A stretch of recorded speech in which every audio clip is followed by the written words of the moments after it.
Good morning, good morning, good morning, and welcome, welcome, welcome. We are back today with day 7.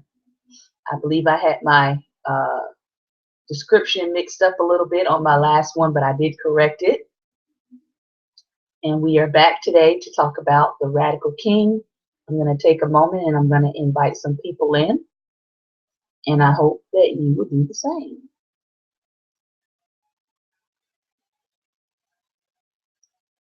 Hope everybody's having a great and wonderful day.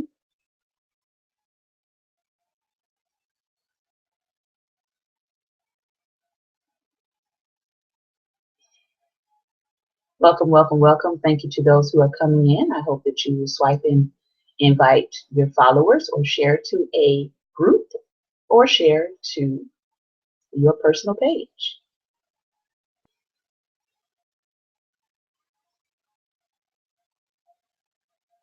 All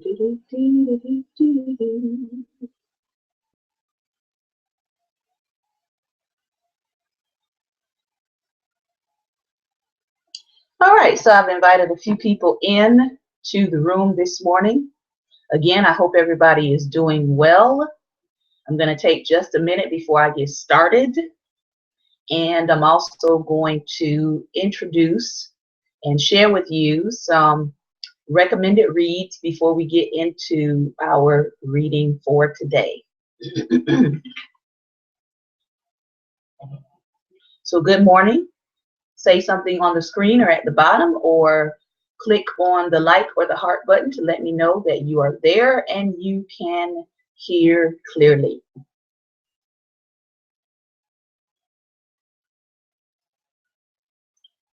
Greetings, greetings, earthlings. Thank you, thank you, thank you for letting me know you are there.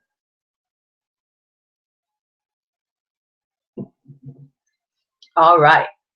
It's a great day to be alive. Always a great day to be alive. As far as I'm concerned, if you are not, as they say traditionally, if you are not pushing up daisies, you are doing wonderful. So let's start off with some prayer, and then I'm going to give you a few book recommendations before we jump into today's reading. Heavenly Father, thank you for your goodness and your mercy. Thank you for your loving kindness. Thank you, Father, for who you are. Thank you, Lord God, for your love for us. Thank you, God, for your grace. Thank you, Father, for your intervention in our life. Thank you for life, health, peace, and strength. And I pray, God, that we will make the best of today, utilize today, operate in today, give you all the glory, the honor, and the praise, and use our minds, our bodies, and our souls to glorify you. Amen. All right. I believe 2 of these are New York Times bestsellers. Some people put a lot of whatever into that, but unfortunately, everybody doesn't earn the title New York Times bestseller, honestly. But it is good to note that some of the books I'm recommending are #1 and also New York Times bestsellers that I would recommend that you check out. One of them is by the author Ta-Nehisi Coates. It's called Between the World and Me. And it is his own journey of being a Black male in America, especially out of, I believe, the Baltimore area. So I'm looking forward to jumping into this. Good morning. Looking forward to getting into this at some point, because this is the region that I now currently live in. So this is going to be a good read. I may read it aloud with you all, and we may have some discussion and dialogue. Here's another recommended read. This one is called Black Man in a White Coat by Damon Tweedy, MD, New York Times bestseller. It actually almost sounds similar to my own story, except just in the realm of medicine as opposed to in the realm of education. And it talks about how he begins medical school. He's really excited. He, as many people quote unquote say, he's gotten out of a bad environment. He finally gets into school, And once he gets in there, he is basically challenged throughout his career as to whether he actually belongs in medical school. And it talks about the challenges that he will face throughout his career as a black man in a white coat. So another good read we are probably going to dig into. Also, many people know him from his brief videos online. He does engage people online quite a bit. This is Mr. Tim Wise. He is what they call an anti-race activist. One thing I like about Tim Wise is he's a white man who knows he's a white man and knows he has privilege in that position. So he doesn't ever try to code it, and he doesn't ever try to ignore it or dress it up. So this is one of his books, White Like Me, Reflections on Race from a Privileged Son. Definitely recommend that you get it. And yes, I do read the Bible, but I also read other stuff as well. I know, shocking, right?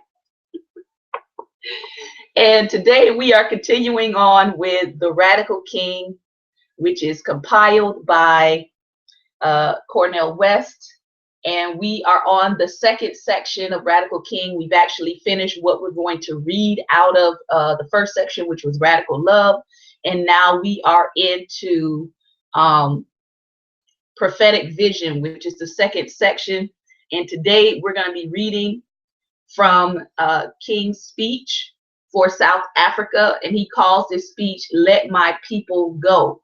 Now, I did try to bring up on my other device here some of the things that are happening in South Africa right now, because I don't think it is coincidental, right? I don't think it's coincidental that here we are a little over 50 years later, and it seems like we're having a resurgence of the same racial issues here in the United States, while at the same time, South Africa is also having a resurgence of issues within South Africa. So even in King's day, right, he was tying together what was happening in South Africa with some of the struggles that was happening within the United States. And now here we are again. You have these two parallel countries, right, that are having similar struggles that are going on. So I pulled this up. This is from earlier this year, USA Today, and it talks about January 7, 2016. It says Johannesburg, South Africa. It's a holiday tradition. Every December, South Africans crowd beaches along Durban's coast to ring in the new year. But this year, the joyful celebrations were followed with a national hangover, a result of racist remarks posted on social media about mainly black beachgoers. January 2nd, Penny Sparrow wrote a Facebook post in which she called black people monkeys and accused them of making a mess of public beaches. To allow them loose is inviting huge dirt and discomfort and troubles to others, she wrote. This lot of monkeys just don't want to even try. During the apartheid years, South African beaches were racially segregated, with many of the best beaches reserved only for white people. Today, many African families save for months to get to the South Side on New Year's Day. We must recall the struggle to open our beaches to all during the 1980s. And so it says both the ANC and the DA have filed criminal charges against her, while the DA suspended her party membership and accused her of infringing the dignity of all South Africans and dehumanizing black South Africans. Now, one thing I will say with the government over in South Africa is they are actually trying to actually actively address people, even in their commentary, not just in their actions. So again, if you have paid any attention to what's been happening in South Africa, they have also been protesting, especially at the college level, with some of the things being required of the students.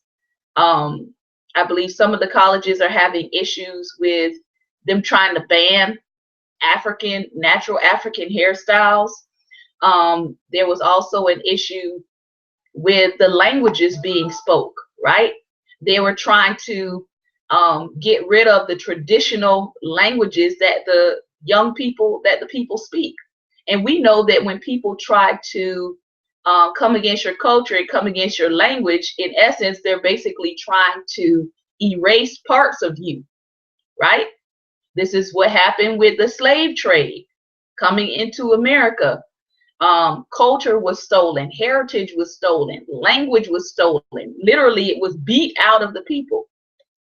So I find it very interesting that MLK is making these remarks, and it almost seems like he's talking again right to what is happening in South Africa in 2016. So we're going to dig right in. Give me just 1 second. Make sure I clear my throat here.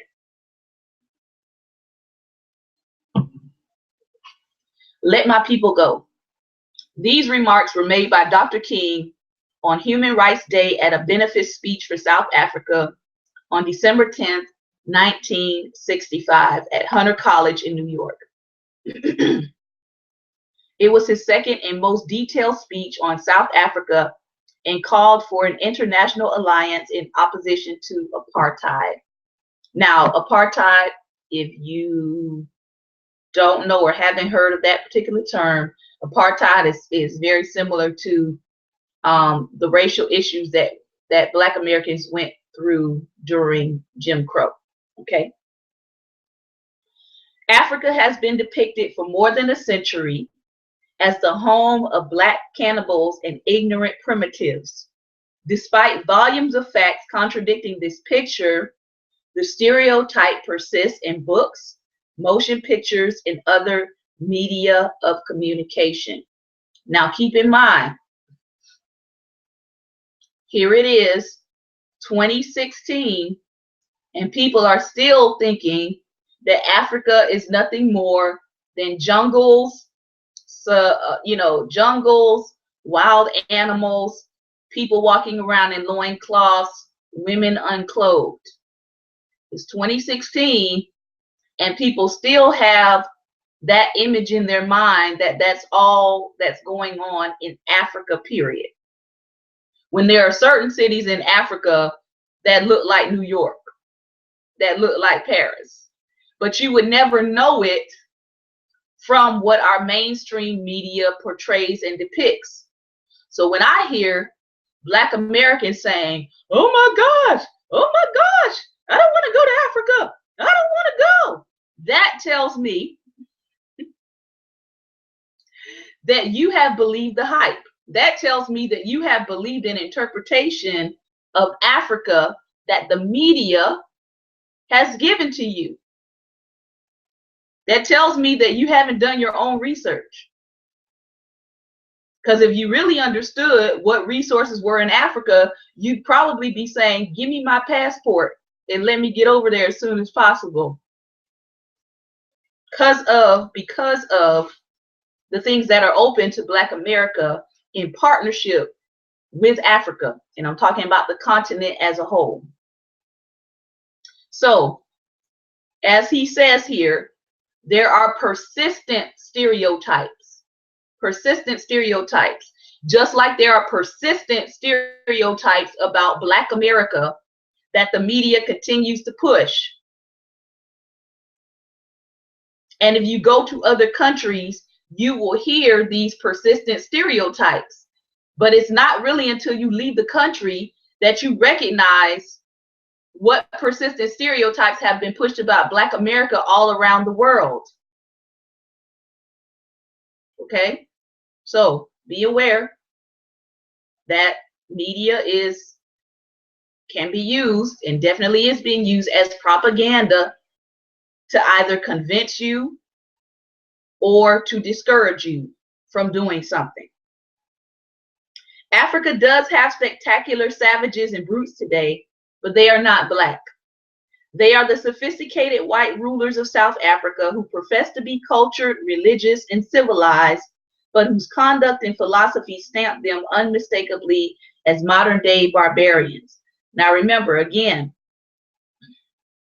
during MLK's time, he's talking about the issues of apartheid.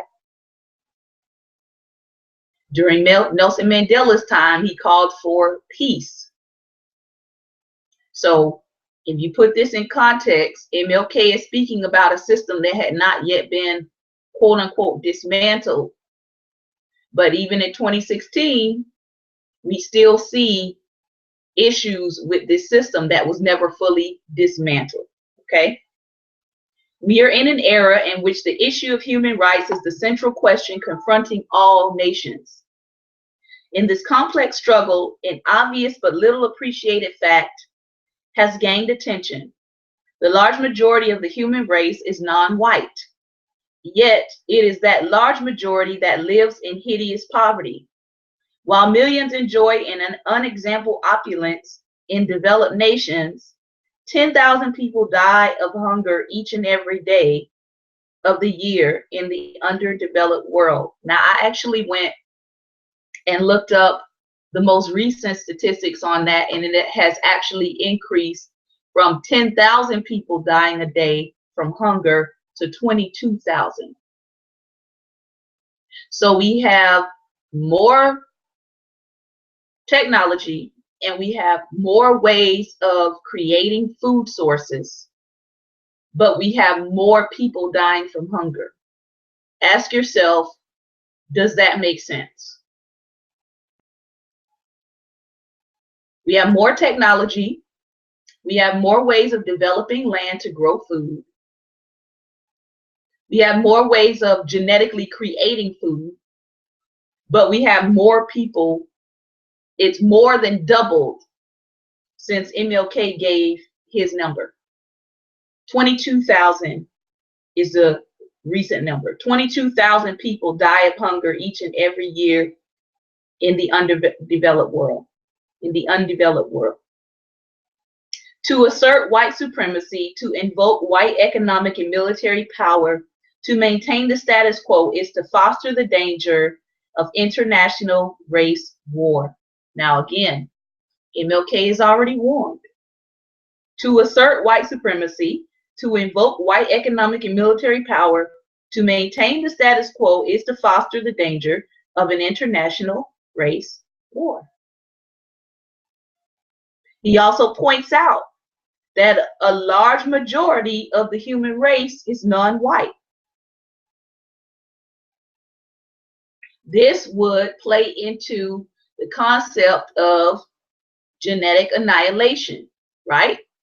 Many scholars have already said that white supremacy is based on the fear of genetic annihilation, the fear of mixing to the point where you no longer exist as a people group. That's what white supremacy is based on. Go to some of the white nationalist websites, go to the alt-right websites, and you will hear this kind of speech and kind of terminology. They are afraid of being genetically annihilated. They are afraid of their white women mixing with other people and creating mixed children to the point where there are in their ideology, there are no more pure white people. So the system of white supremacy worldwide is based on this fear of being annihilated genetically. Okay, so just want us to understand that. Already the largest nation on earth, Red China, plays seriously with the concept of color conflict. What does the South African government contribute to this tense situation? These are the incendiary words of the South African philosophy spoken by its prime minister at the time. We want to keep South Africa white. Keeping it white can only mean one thing, namely white domination, not leadership, not guidance, but control and supremacy.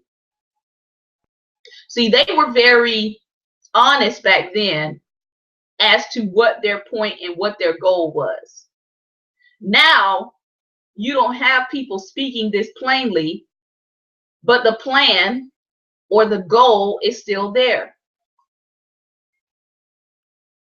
I'll say it again. The Prime Minister of South Africa said, "We want to keep South Africa white. Keeping it white can only mean one thing, namely white domination." There goes that word again. Not brotherhood, not seeing humans as equal. White domination, not leadership, not guidance, but control, supremacy. The South African government, to make the white supreme, has had to reach into the past and revive the nightmarish ideology and practices of Nazism. We are witnessing a recrudescence of that barbarism that murdered more humans than any war in history. Remember, this is at the time. In South Africa today, all opposition to white supremacy is condemned as communism, and in its name, due process is destroyed. A medieval segregation is organized, and 20th century efficiency and drive, a sophisticated form of slavery, is imposed by a minority upon a majority who are kept in grinding poverty.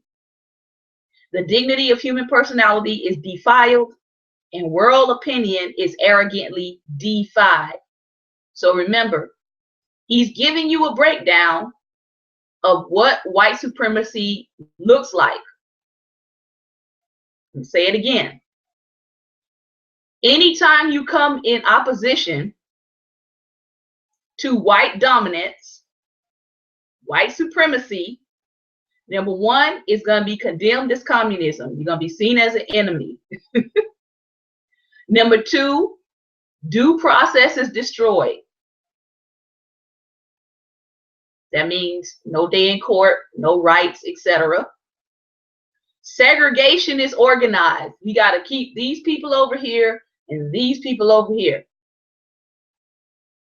A sophisticated form of slavery is imposed by a minority upon a majority, and they are kept in grinding poverty. Because if you are kept in grinding poverty, you don't have time to think, you don't have time to organize, you don't have time to plan, because you are kept in grinding poverty. So you are merely trying to struggle, to eat, to survive, to make it to the next day. All right? Hope you got that. Once more, we read of tortures in jails with electric devices, suicides among prisoners, forced confessions, while in the outside community, ruthless persecution of the editors, religious leaders, and political opponents, suppressing free speech and free press. So this is what was happening. Anybody who began to speak against these human rights violations, what did they do to them? What did they do to them? They began to what? Persecute the free press, persecute free speech, persecute people who were writing articles, persecute religious leaders who were saying, hey, this is wrong, and taking down their political opponents. So if you can't see the parallel at 2016 to what is happening today, I don't know what to tell you. South Africa says to the world, we have become a powerful industrial economy. We are too strong to be defeated by paper resolutions of world tribunals. We are immune to protest and to economic reprisal. We are invulnerable to opposition from within or without. If our evil offends you, you will have to learn to live with it. Now, let's look at the United States. Twice, the UN has stated and has called America to the carpet on its human rights violations for Black Americans. I know that many Americans don't feel like Black Americans' human rights are being violated. But according to the UN, twice they have called on America to address the human rights violations of Black Americans, which means clearly there's something wrong if on the world court you're being called into account for what you're doing. All right. What does he go on to say? Increasingly in recent months, this conclusion has been echoed by sober commentators of other countries who disapprove, but nevertheless assert that there can be no remedy against this formidable adversary of human rights. Do we too acknowledge defeat? Have we tried everything and failed? In examining this question as Americans, we are immediately struck by the fact that the United States moved with strikingly different energy, listen, when it reached a conclusion that our interests were threatened in the Dominican Republic. We inundated that small nation with overwhelming force, shocking the world with our zealousness and naked power. So MLK makes note that when it comes to the United States protecting its interests all over the world, if our interests are threatened in a country that may be violating human rights, we will step in and we will move on behalf of those people. But it has to coincide with the interests of our country. That's what he's saying. With respect to South Africa, however, our protest is so muted and peripheral, it merely mildly disturbs the sensibilities of the segregationists, while our trade and investments substantially stimulate their economy to greater heights. We pat them on the wrist in permitting racially mixed receptions in our embassy and by exhibiting films depicting Negro artists. But we give them massive support through American investments in motor and rubber industries by extending some $40 million in loans through our banking and financial institutions, by purchasing gold and other minerals mined by Black slave labor, by giving them a sugar quota, by maintaining 3 tracking stations there and providing them with the prestige of a nuclear reactor built by our technical cooperation and fueled with refined uranium supplied by us. In other words, one of the things that America was criticized for is that we would not fully address what was happening in South Africa at the time because we were benefiting from the resources. So we would do surface things, but we wouldn't get to the heart of the problem. I'm quite sure MLK did not win a lot of fans by pointing this out. When it is realized that Great Britain, France, and other democratic powers also prop up the economy of South Africa, and when to all of this is added the fact that the USSR at the time has indicated its willingness to participate in a boycott, it is proper to wonder how South Africa can so confidently defy the civilized world. The conclusion is that it is less sure of its own power, but more sure that the great nations will not sacrifice trade and profit to effectively oppose them. So South Africa knew at the time that it was in a very good place. They knew that if the world powers would actually have opposed them and said, bring this to an end, then they would have brought it to an end. Okay? So that's what he's talking about. The shame of our nation is that it is objectively an ally of this monstrous government in its grim war with its own Black people. Our default is all the more grievous because one of the blackest pages of our own history was our participation in the African slave trade. The rape of Africa was conducted substantially for our benefit, to facilitate the growth of our nation, and to enhance its commerce. There are few parallels in human history of the period in which Africans were seized and branded like animals, packed into ships, hulls like cargo, and transported into chattel slavery. Millions suffered agonizing death in the Middle Passage in a Holocaust reminiscent of the Nazi slaughter of Jews, Poles, and others. We have an obligation of atonement that is not canceled by the passage of time. I'll say that again. We have an obligation of atonement that is not canceled by the passage of time. We still have an obligation of atonement that is not canceled by the passage of time. People think the more time that passes since the slave trade, the less we have to atone for as Americans. I hear it all the time.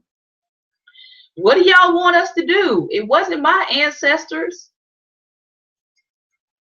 but the systems that were created off of slave trade still exist in this country. The economy that was created by slave trade still exists on Wall Street. You can actually trace some of the companies back that were started by slavery on Wall Street.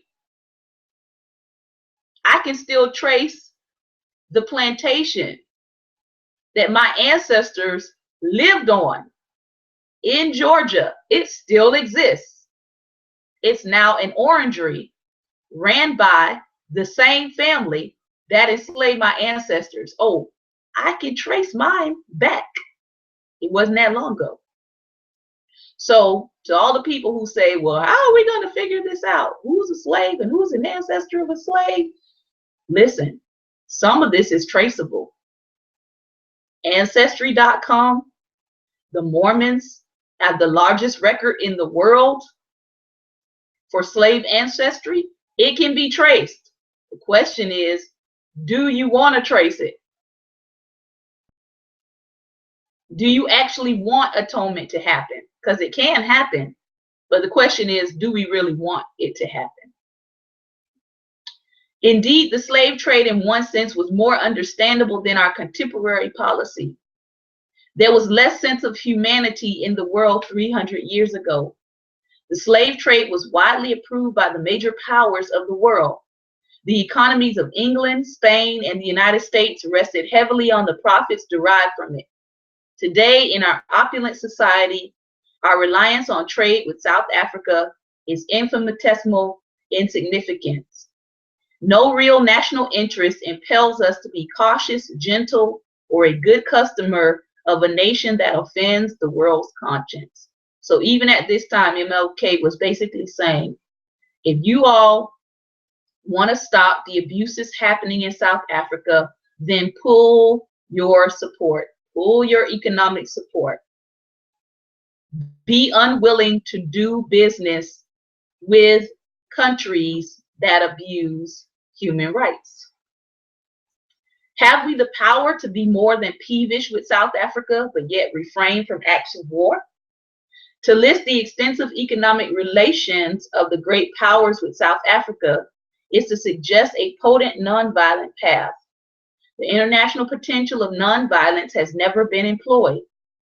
Nonviolence has been practiced within national borders in India, in the United States, and regions of Africa with spectacular success. The time has come fully to utilize nonviolence through a massive international boycott, which would involve the USSR at the time, Great Britain, France, the United States, Germany, and Japan. Millions of people can personally give expression to their abhorrence of the world's worst racism through such a far-flung boycott. No nation professing a concern for man's dignity could avoid assuming its obligations if peoples of all states and races adopted a firm stand. Nor need we confine an international boycott to South Africa. Rhodesia has earned a place as a target, as has Portugal, colonial master of Angola and Mozambique. The time has come for an international alliance of peoples of all nations against racism. Again, these suggestions by MLK could not have gone over well. He was calling for a nonviolent resistance against racism all over the world.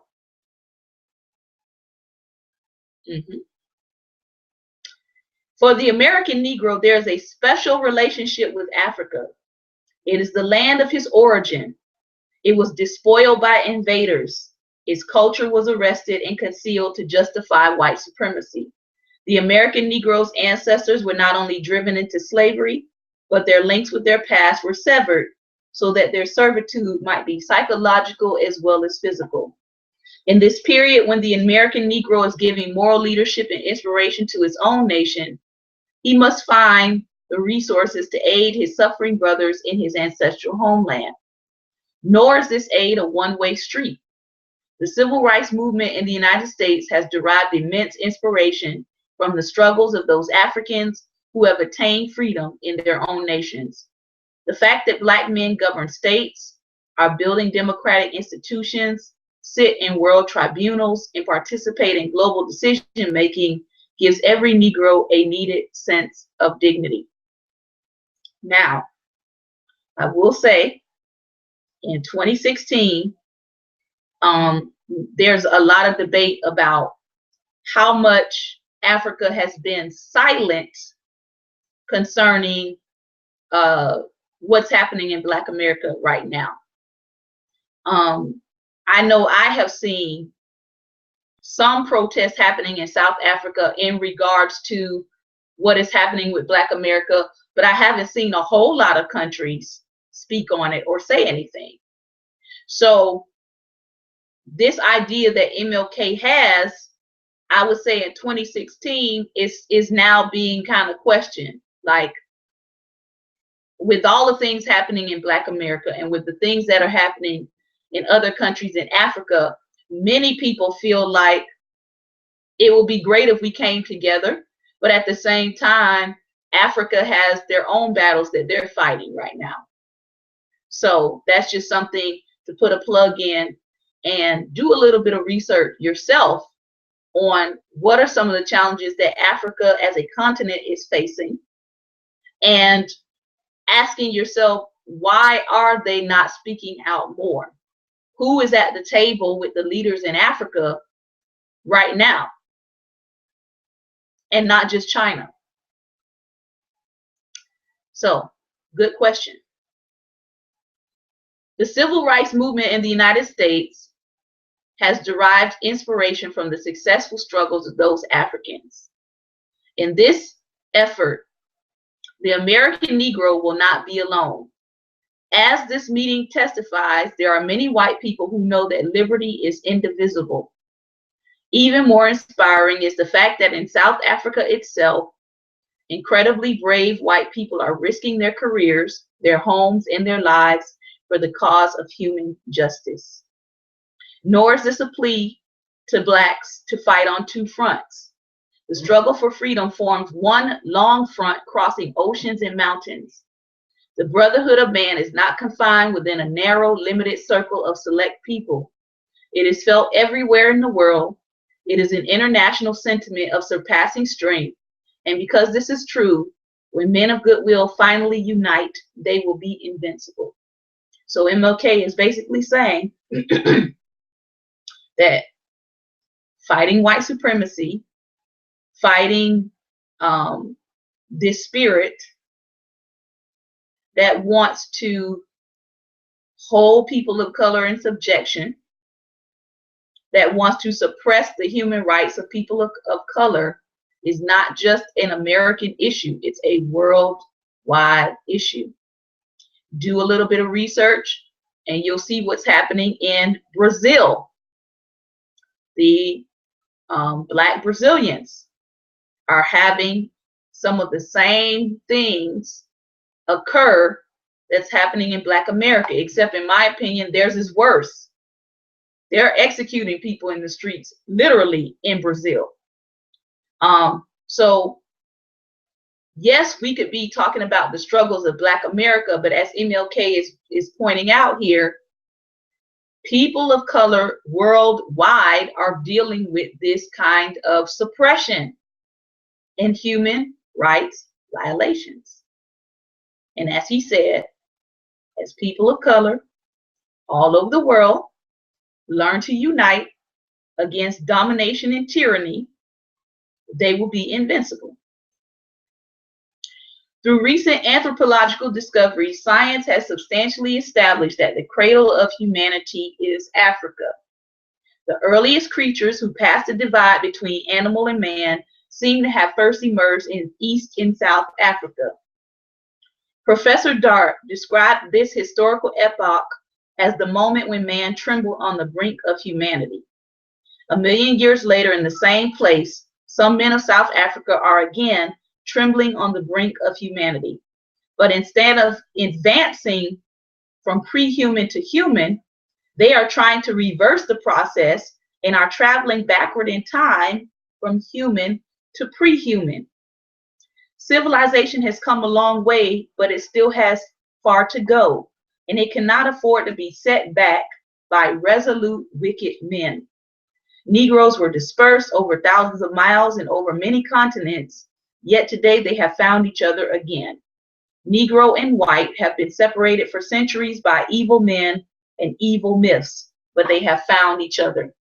The powerful unity of Negro with Negro and white with Negro is stronger than the most potent and entrenched racism. The whole human race will benefit when it ends the abomination that has diminished the stature of man for too long. This is the task to which we are called by the suffering in South Africa, and our response should be swift and unstinting. Out of this struggle will come the glorious reality of the family of man. South Africa benefit speech, Hunter College, New York, New York, December 10th, 1965. So we're seeing toward the close of MLK's ministry, right? Because we know he was assassinated a couple years later. MLK begins to talk about the importance of globally fighting white supremacy. There are people who do not want humanity to come together. There are people who are so entrenched in their idea of genetic annihilation that they are willing to do whatever it takes to suppress people of color. They don't want to be a part of a human family. Please understand that. Their goal is not to be a part of a human family. Their goal is to suppress and dominate everyone else so they can maintain genetic superiority and genetic purity. That is white supremacy. And because of that fear of genetic annihilation, everything they do in action is centered around that fear. So, why are there things established like eugenics? If you study eugenics, eugenics is based on those theories of survival of the fittest, creating a perfect human being, one who is not of color, by the way. Why is there a fixation on merging technology with human beings? Again, it is this desire to create a perfect human being, this desire to create the perfect person. And anything and anyone who stands in the way of that poses what they see as a threat. Why do we have so much funding Going to an organization like Planned Parenthood. Planned Parenthood kills more people of color every year than any other thing. Let me pull up some stats for you real quick as we close out. Someone just posted a really good, what I call meme on, let's see. Yes. All right. Listen to these statistics as we close. The number one killer in the Black community is not HIV. HIV kills 4,138 people. It is not firearm homicides. In other words, it's not gun violence. That kills 6,100. It is not diabetes. That kills 12,771. It is not accidental death. That kills 12,299. It is not cancer. That kills 66,158. It is not heart disease. That kills 90,888. All of these causes combined, annual deaths combined, is 286,797. The number one killer in the Black community is abortion. Abortion kills per year 317,547 Black people. That, my friends, is genetic annihilation. You don't get to be born. You don't get to live. You don't get to vote. 317,547 Black people a year gone. Gone. All right. So let's take that number and let's put it at what Roe versus Wade was in the 70s. So let's say 317,547. Let's just put it at 317,000 a year times 40 years.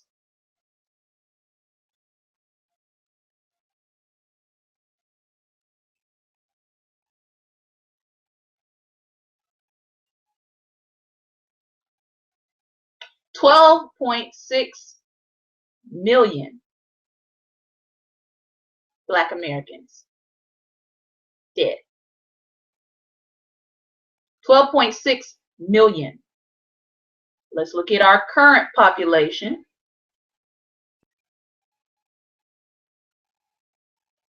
Current population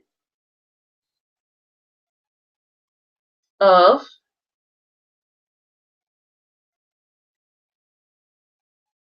Black people in the U.S. Okay.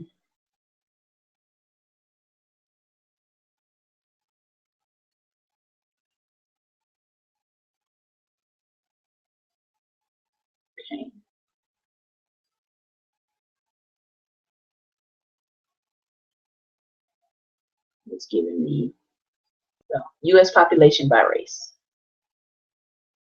Let's do that.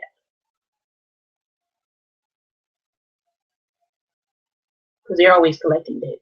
So, in the last 40 years, about 12.6, and that's on the low end, 12.6 Black people have been killed. 12.6. Let me see if they'll bring me down to Black people, population of Black people. I don't know why this is taking me other places. Let me do this because I want to see. All right. The Black population right now, according to, this is 2010 census, Black population right now is 37.6 million, or 12.2% of the population. So white population is 196.8 million, or 63.7% of the population. 37.6, let me clear my screen. 37.6 plus our 12.6. Right now, just about, we would be at about 50 million, and that's on the low end, 50 million Black people if we had not bought into the lies about abortion. So when you talk about genetic annihilation, this is what we're talking about. Genetic annihilation is not just they're shooting someone down in the street. Genetic annihilation is they don't have to go to the street to shoot you down.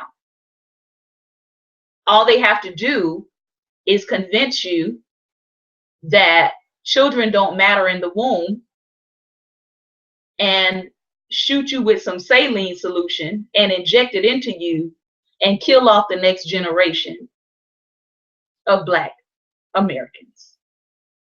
So I would encourage us to wake up. I would really encourage us to wake up, because while people being shot down in the streets is absolutely horrific and angers us to no end, the soft kill is going on every day in your neighborhood. And what do I mean by soft kill? I mean there is a genetic annihilation happening in your neighborhood.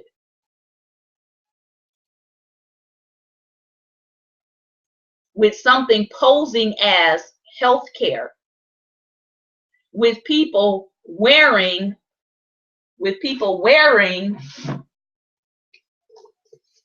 white coats, posing as healthcare officials, but what they really are death officials. So I hope that you got something out of today's reading. I hope that I gave you something to think about. If you would like more information on abortion statistics and facts to educate yourself, you can check out the Facebook page, The Radiance Foundation. He's got plenty of facts there. You can also check out the free movie online called maafa21.com, MAAFA21, MAAFA21. It's I believe a 2-hour or 2.5-hour free movie to view, documentary to view. You can show it at your church, and it goes through the entire history of genetic annihilation and using it to kill off people of color.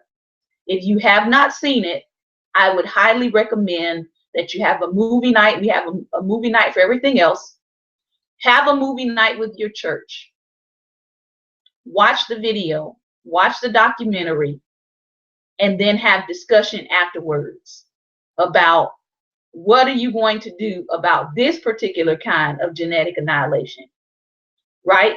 We march in the streets about people being shot down who are innocent, but we also need to be marching about the thousands of children being murdered that are Black right in our own community, under our own nose, at these places called Planned Parenthood. We need some marching there too. All right. So I hope that you got something out of today. Hope that you got something out of today's reading. something to think about, something to share. Thank you all for watching live, and we will be back tomorrow with our next section in prophetic vision of the Radical King book. Thank you all again. I will place the link once we're done. I will place the link in the bottom there for the free documentary that you can view in the comfort of your own home, or if you are a leader and a pastor, you can also set it up to view with your church, with your congregation. Take a Bible study night, 2 hours, 2.5 hours, watch the movie with your congregation and have some discussion around what is happening. What is this annihilation that's happening right in your community? Because I guarantee you, the true white supremacists are having a field day. They're like, oh, as long as we have them distracted over here with what the news is telling them, they're not really going to be paying attention to the fact of how many of them we're killing off in their own neighborhood every single day. So that's all I have for you today. Take care and God bless. Thank you for joining us. I pray that you are having a great and wonderful day. Take care and God bless.